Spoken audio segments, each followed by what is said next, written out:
Your home for quality, affordable, and complete lines of veterinary and agricultural products. Pacifica Agribet. Kumpleto na, sigurado ka pa! Sa mga ka-agri, para sa usapang agrihan, laging manood ng Agri TV. Hayop ang galing! Hayop sa laman!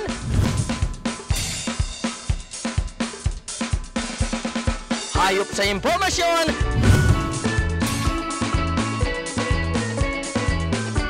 Hayop sa pangnegosyo!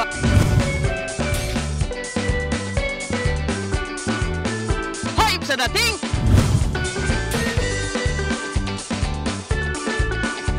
Agri TV! Hayop ang galing!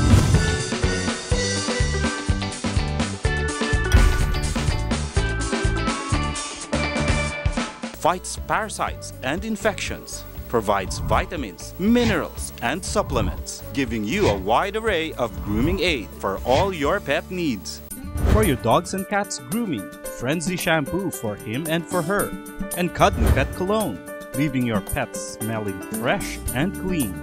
Fights parasites and infections, provides vitamins, minerals, and supplements, giving you a wide array of grooming aid for all your pet needs. Mga ka-agri kong minamahal, handa na po ba kayong mag-almusal? Kasama po si Makata sa aking pagtatanghal. Kung nung isang linggo po kayo ay aking dinala sa Chicharon Capital na Carcar City, dito pa rin sa Cebu. Abe ngayon po, dito naman ako pumadpad sa Taboan Market kung saan napakaraming danggit at marami pa siyang kaibigang kakabit. Yan po ang mamayang aking tatalakayin. Kaya abangan niyo po yan dito po sa Agri TV. Hayop ang galing at marami pa akong inihain. Ito po ang inyong mga dapat na panoorin. Ngayong umaga sa Agri TV, hayop ang galing! Usapang baboy pa rin sa Piggery 101. Hindi pa huhuli, basta tips sa pagbababoyan. Ating expert na vet, magbibigay niyan. Sa Cebu pa rin, aking dinayo ang sikat na bilihan. Danggit, pusit, at sari-saring dried goods. Makikita nyo yan. Happy Pets 101. May espesyal na feature na naman. Basta tungkol sa mga tips pang kahayupan, bibigay namin yan. Lahat ng yan sa Agri TV, Hayop ang Galing, Season 4! This portion is brought to you by UNACO in partnership with IDCPH. Welcome po sa Usapang Baboy, Piggery 101, hatid sa inyo ng Pigrolac at ng Univet po yan, para sa mga hog raisers ng bayan, pati na rin sa gustong pasukin ang negosyong baboyan. Mayaman sa baboyan, basta tama ang pagpapatakbo niyan. Kaya lagi pong tunghayan ang Usapang Baboy, Piggery 101! Good morning, ako po si Dr. Allen Valdeavilla, Extension Veterinarian ng UNACO. At ngayon pong umaga, marami na naman tayong pag-uusapan tungkol sa pag-aalaga ng baboy. Dito po sa Usapang Baboy, Piggery 101. Para po sa una nating segment, ang pag-uusapan po natin ay internal at external parasites. Ang mga parasites ay nabubuhay sa pagsipsip nito ng sustansya sa kinakabitan nitong hayop. Lumalaki, dumarami ang mga parasites, pero ang kapalit naman nito ay ang pagbagsak ng kalusugan ng kinakapitan nitong hayop. Maaari natin silang hatiin sa dalawang grupo, ang internal at external parasites. Ang internal parasites ay mga organismong nabubuhay sa loob mismo ng katawan ng baboy. Samantalang ang external parasites naman ay nabubuhay sa labas ng katawan ng hayop. Kabilang sa internal parasites ang mga bulate. Maraming klase ang bulate. At maaari rin silang makita sa iba't ibang organs ng katawan. Pwede silang makita sa bituka, sa kidney, at kahit sa baga. Samantalang ang Sarcoptes cabi naman ay nabibilang sa external parasites. Ito ay mga insekto na tumitira at nagpaparami sa ilalim ng balat ng hayop. Ito ay nagdudulot ng sobrang pangangati at sugat sa balat ng baboy. At karaniwan tinatawag din itong mange or galis. Ang mga baboy na apektado ng mange or galis, karaniwan makikita natin sila na kinakamot ang kanilang katawan sa pader ng mga kulungan. At kapag ganito, maaari rin ito makaapekto sa performance ng ating mga baboy. Ang baboy na sobrang nangangati ay maaaring mabawasan ang kanilang kain. At kapag nabawasan ang kanilang kain, maaaring magdulot ito ng pagbagal sa kanilang paglaki.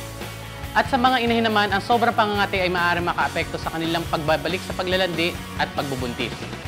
Pero may mabisang lunas naman sa pagkontrol at pagpatay ng mga parasitiko. Ito ay ang ivermectin.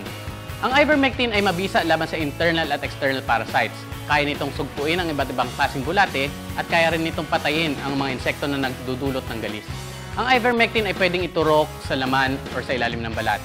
Kung malala na ang galis, mas mainam na ang ivermectin ay iturok sa ilalim ng balat ng baboy. Ito ay karaniwan tinuturok sa dosis na 1 ml per 33 kilograms na timbang ng ating mga baboy. Sa pagkontrol ng galis ng ating mga baboy, mas mainam na iwasan natin ang pagkalat pa nito. Ihiwalay natin ang mga apektadong baboy at linisin natin ang kulungan. Sa pagkontrol naman ng mga bulate, mas mainam na magkaroon tayo ng regular deworming program para makontrol natin ang dami ng bulate at hindi na ito makahawa pa sa iba. Importante ang pagkontrol ng mga parasitiko dahil gusto natin na palakihin ang ating mga baboy. Binibigay natin lahat ng mga bitamina, masusustansyang pagkain. Pero kung may mga parasitiko o mga parasites na naninirahan sa loob ng katawan ng ating mga baboy, parang ito'y nauubos din at nawawala lang. Kaya importante na isama natin sa programang pangkalusugan ang regular na pagpupurga at pagkontrol sa mga external parasites na nagdudulot ng galis. Ang kalinisan at ang maagang pagwawalay ng mga apektadong baboy ay malaking tulong din para makontrol natin at maiwasan natin ang pagkalat pa ng mga parasitiko sa ating mga baboyan. At uulitin ko po, kung gusto po natin ng gamot na may pinagsamang bisa laban sa internal at external parasites, maaari po natin gamitin ang ivermectin para masigurado tayo na protektado ang ating mga alaga. Sana po ay marami tayong natutunan sa Usapang Baboy Piggery 101. Sa ating pong pagbabalik, pag-uusapan naman po natin ang mash versus pellet feed. Patalastas po muna tayo. Magbabalik po ang Usapang Baboy Piggery 101 sa ilang paalala po lamang. This portion was brought to you by UNACO in partnership with ITCPH.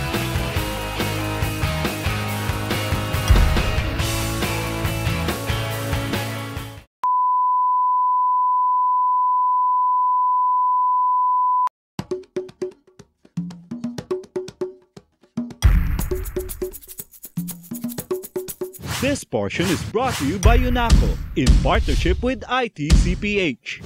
Ano ba ang format ng feeds na pinapakain natin sa ating mga baboy? Importante ba ito? Nakaka-apekto ba ito sa performance ng ating mga baboy? Ito po ang ating pag-uusapan ngayong umaga na ito sa Usapang Baboy Piggery 101. Ako po si Dr. Allen Valdeavilla para sa topic natin ngayong umaga na mash versus pelleted feeds. Ang mash ang karaniwang format ng feeds noong una. Binubuo ito ng mga pinaghalong butil ng mga feed ingredients. Sa paglipas ng panahon, natutunan at ginawa ng mga feed companies ang pag-pelletize ng feeds sa maraming kadahilanan. Kumpara sa mga mash, ang mga pellet feeds ay niluto at ginawang mas compact. Pinagsama-sama ang mga feed ingredients sa bawat pellet ng feeds. Mas maraming hog raisers na rin ang pumipili sa ganitong klaseng format or pelletized form ng feeds. Una, luto ito at mas madaling tunawin. Hindi na mahihirapan ng ating mga baboy na i-absorb ang mga nutrients na manggagaling sa mga feeds. Maaari nilang gamitin ang energy na karaniwan nilang ginagamit sa pagtunaw ng feeds papunta sa energy na gagamitin nila para sa paglaki nila. Pangalawa, mas kumpletong ingredients sa bawat pellet. Hindi katulad ng mash feeds na naglalaman ng mga micro-ingredients na maaari itong hanginin or maiwan sa pakainan habang ang mga baboy ay kumakain. Sa pellet feed, sinisigurado na bawat sangkap, micro or macro ingredients ay napapaloob sa bawat pellet ng feeds. Pangatlo, uniform growth. Maraming pag-aaral na ang isinigawa na nagsasaad na ang mga baboy na kumakain ng pelletized feeds ay mas uniform ang laki or mas pantay-pantay ang laki kumpara sa mga baboy na kumakain naman ng mash feeds. Pang-apat, safety. Ang mga pellet feeds ay niluluto muna.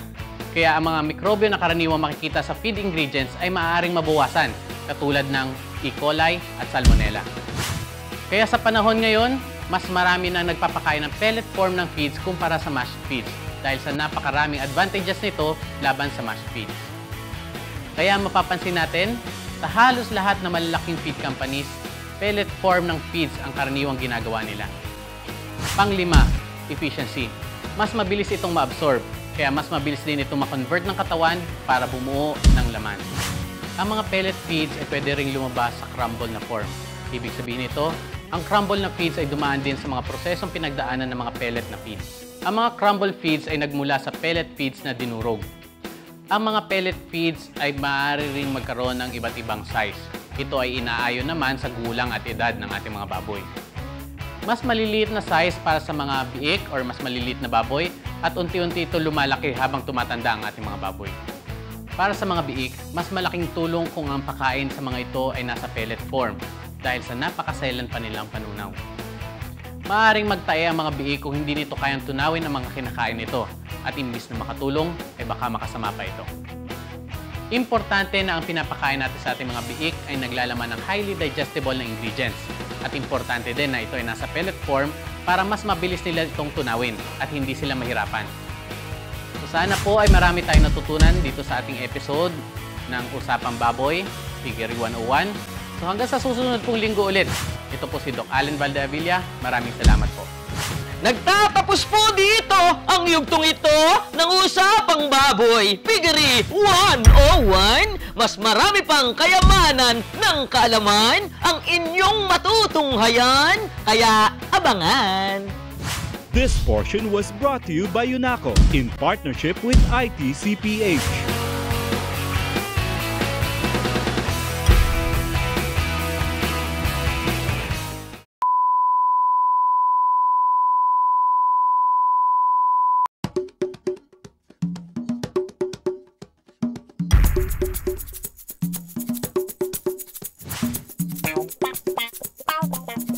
Dungawin mo ate ang nananambitan. Pasensya ka na ha, tuyo yung boses ko eh. At speaking of tuyong boses, dahil nakakain ho ako ng tuyong isda sapagkat nandito po ako ngayon sa IMB Store sa Taboan, Cebu City, kung saan kitang-kita nating parati ang laging dinarayo ng mga turista. Eto na nga po, wala nang iba ang mga danggit na nabanggit na talaga namang kakit-akit at marami pang isdang talaga namang tinuyong pilit para maging masarap pag atin ang sa dilay dinikit. At kasama ko po ang napakagandang babae, sikat na sikat po siya rito, lahat nakakakilala sa kanya. Palakpakan po natin si... Ano nga pangalan mo? Mary Joy. Si Mary Joy to the world. Okay, basta. Si World. Si Joy. O bukod sa pusit at sa danggit, ano pa ang mga pwede kong makolekta ritong isda?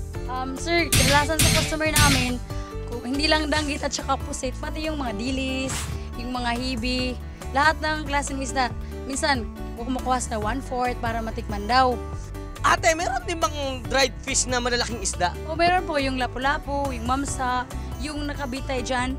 Yan yung malalaking isda namin. Teka, nakabitay is nakabitin. Nakabitay. Isa lang yon. Akala ko may kaso eh.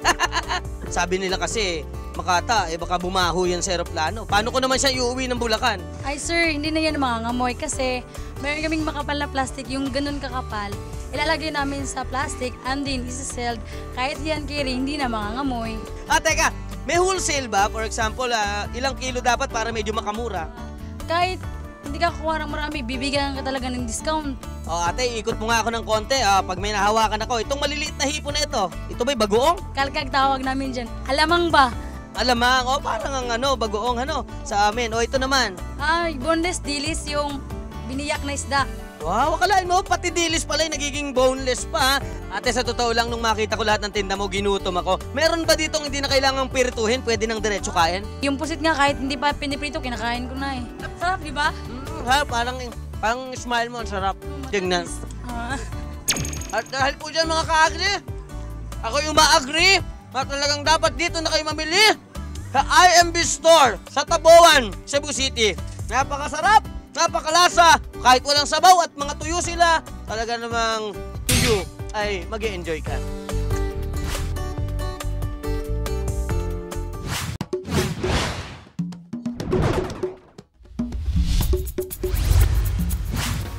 Ang event na swak na swak sa sabungan ay nandito na naman, ang World Gamefowl Expo 2015.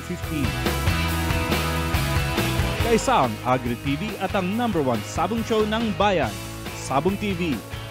Sa taong-taong Super Sabong Spectacle na ito, talagang nag-enjoy ang ating mga sabongero sa ipinakitang showcase ng World Gamefowl Expo mula January 16 to 18 sa World Trade Center. Sari-saring produkto at iba't ibang klaseng gaming cocks na pangsabong ang ipinakita dito. Mawawala ba naman ang mga seminars para sa mga gamefowl owners and breeders? Siyempre, hindi rin mawawala ang mga kantahan at sayawan na kinagalak ng mga sabongero ng ating bayan. Pero hindi lang pangsabong ang event na ito. Kasama na rin dito ang Pigeon Expo and Congress, kung saan ipinakita ang mga iba't ibang breed ng kalapati para sa mga pigeon enthusiasts. From gaming fowls to poultry products and pigeons, it was really a spectacular show. The 2015 Game Fowl Expo, an event with a real stamp of excellence. Speaking of which, the Game Fowl Expo was also made possible by Excellence Poultry and Livestock Specialists Incorporated, isa sa mga pinakamatatag na industriya ng veterinary products sa bansa na tumutulong sa breeders at farmers. And last January 17, 2015, isang engrandeng selebrasyon ang naganap para sa kanilang 20 taong anibersaryo sa Soler Hotel. At dahil 20 years na nga sila, kasama sa mga dumalo ay none other than the Secretary of Agriculture na si Honorable Proceso Alcala, mga partners ng kumpanya na nabigyan ng plaque of appreciation. Ang mga tumulong na isulong ang tagumpay ng excellence, ang kanilang mga empleyado sa iba't ibang dako ng bansa at ang namumuno mismo sa kanila na si Doc Eulalio Ayong Lorenzo, ang President at CEO ng Excellence Poultry and Livestock Specialists Incorporated. Doc, actually, talagang magaling! It was really the party of 20 years of excellence, the Game Fowl Expo and the 20th anniversary of the Excellence Company. Two events of 2015 na tumulong itaguyod ang industriya ng agrikultura. Maraming salamat po sa 20 taon na pagtitiwala.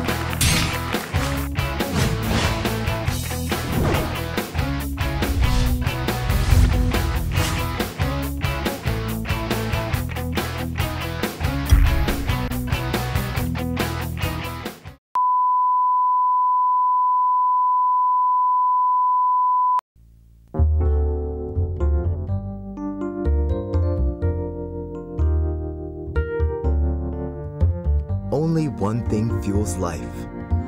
Nothing should stop you from giving your best every day. Take Life Oil daily and complete your passion. I feel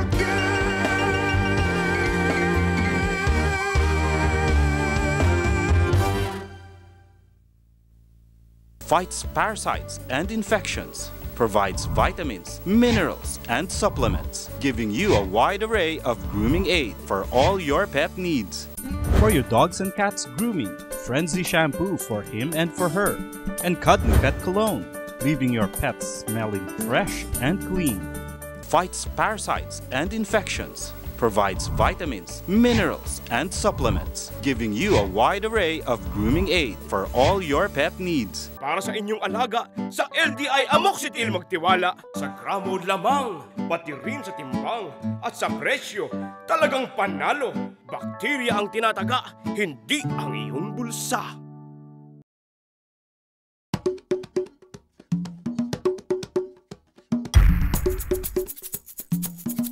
This portion is brought to you by Sorvit Multivitamins by Fradfluch Enterprises Incorporated. Increase your pet's resistance with Sorvit Multivitamins.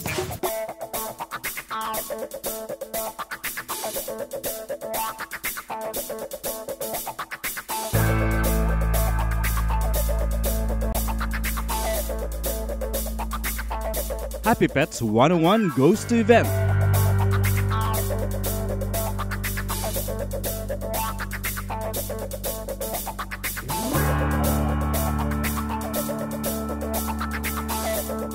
Taon-taon, isang malaking dog show and competition ang inaabangan ng mga dog lovers, ang Philippine Dog Circuit Show.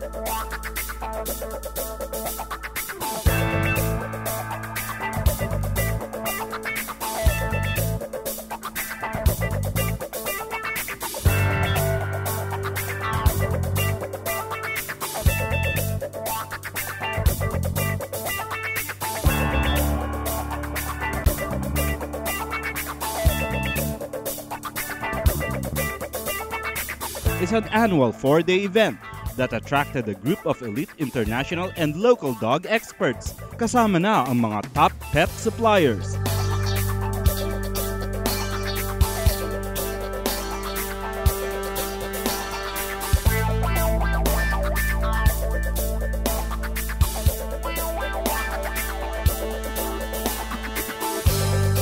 Kaya naman, ang Fanfreluche Enterprises Incorporated for Happy Pets is bringing you this prestigious event.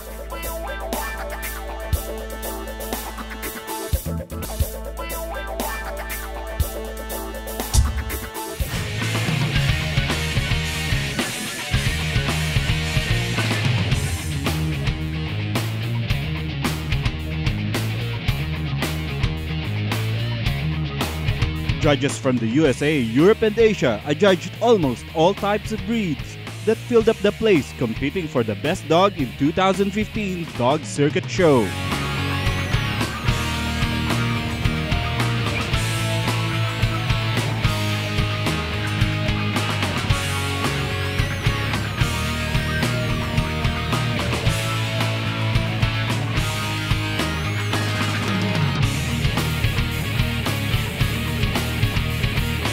It was indeed a spectacular show.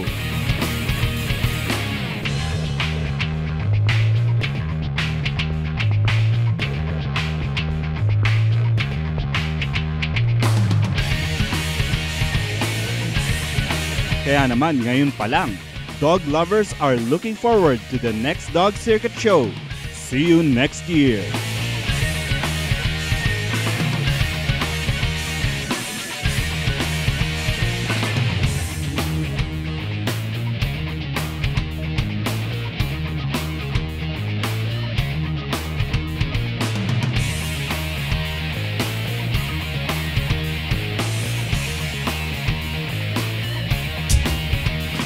This portion was brought to you by Sorbit Multivitamins by Fanfreluche Enterprises Incorporated.